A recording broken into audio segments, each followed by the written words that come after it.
হরিশ্চন্দ্রপুর থানার বিতল গ্রামে বাড়ির সামনে রাখা একটি চারচাকা গাড়িতে পাথর ছুঁড়ে ভাঙচুরের অভিযোগ উঠেছে। ঘটনাটি ঘটেছে গত 20 জুন গভীর রাতে। গাড়ির মালিক আব্দুল মালেক জানান, বিকট শব্দ শুনে বাইরে বেরিয়ে এসেই তিনি দেখেন গাড়ির সামনের কাঁচ ভাঙা এবং ছাদে আঘাতের চিহ্ন রয়েছে। ঘটনাস্থল থেকে দুটি পাথরও উদ্ধার হয়।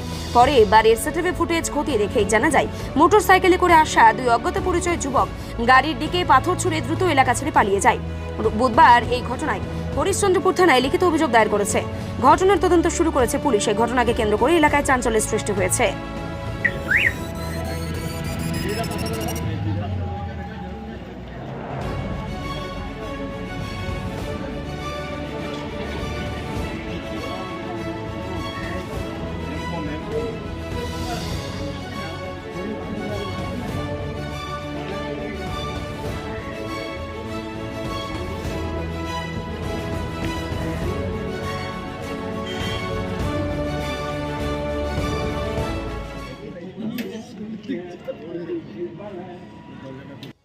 আমি জনাব মাওলানা মোহাম্মদ আব্দুল মালেক সাহেব, আমি গত 20 তারিখে বাড়ি থেকে কোথাও গিয়েছিলাম।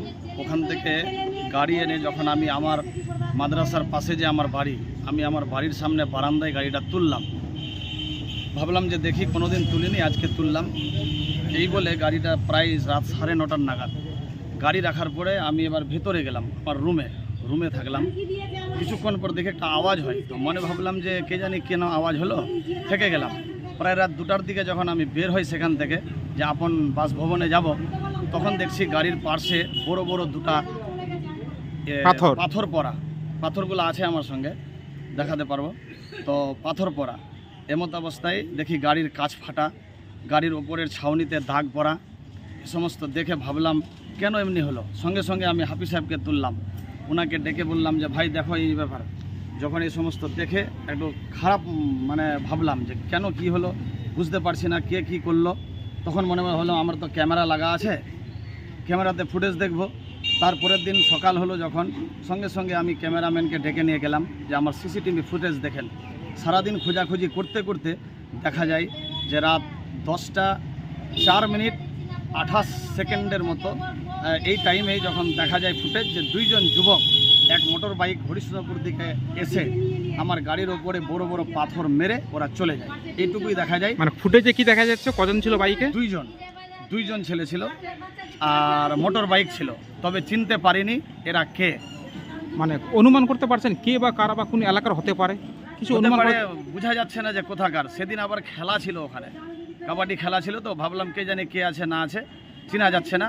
আর কাউকে বলাও বর্তমান যুগে সম্ভব না কে আছে। আমি চাইব। গাড়ি কি ক্ষতিগ্রস্ত হয়েছে? হ্যাঁ, গাড়ি ক্ষতিগ্রস্ত হয়েছে, সামনের কাঁচ ফাটে একদম। ওটা কাঁচ আর রাখা যাবে না। আমি রাত্রে জালসা থেকে যখন আসি দেখা যাচ্ছে না ঠিক রকম। মানে এই রাতের অন্ধকারে হামলাটা কেন, কি মনে হচ্ছে? আমি এটা বুঝতে পারছি না কেন হামলা হলো। কোনোদিন হয়নি হামলা, এমনি তো খুলেআম থাকে। 8 বছর থেকে আমার গাড়ি থাকছে, 8 বছর কেউ কোনোদিন হামলা করেনি। সেদিন আচানক হামলা। মানে এর পূর্বে কোনোদিন এই ধরনের হয়নি? না, এই ধরনের কেউ আমাকে হামলা করেনি। আজ প্রথমবার আমার গাড়ির ওপরে হামলা। মানে এই হামলার পিছনে কোনো রহস্য খুঁজে পাচ্ছেন? কেন, কি কারণ বুঝতে পারছি না। এলাকায় কোনো মাদকাসক্ত বেড়ে গেছে বা নেশাখোরদের আড্ডার জায়গা হয়ে উঠেছে, এরকম কিছু অনুমান? বুঝতেই পারছি না আমি কাকে কি বলবো।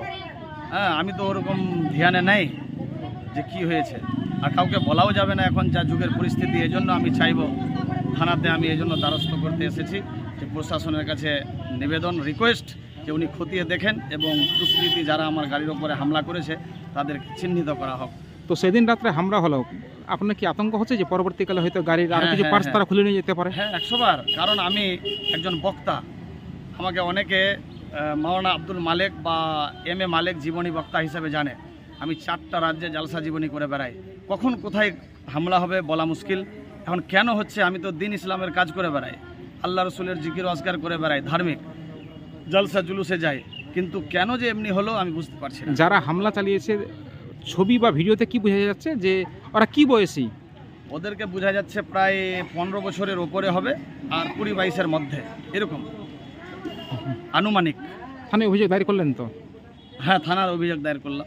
নাম আপনার? নাম মাওলানা মোহাম্মদ আব্দুল মালেক সাহেব। বাড়ি বিতল গ্রাম। কি দাবি করছেন এটাকে নিয়ে?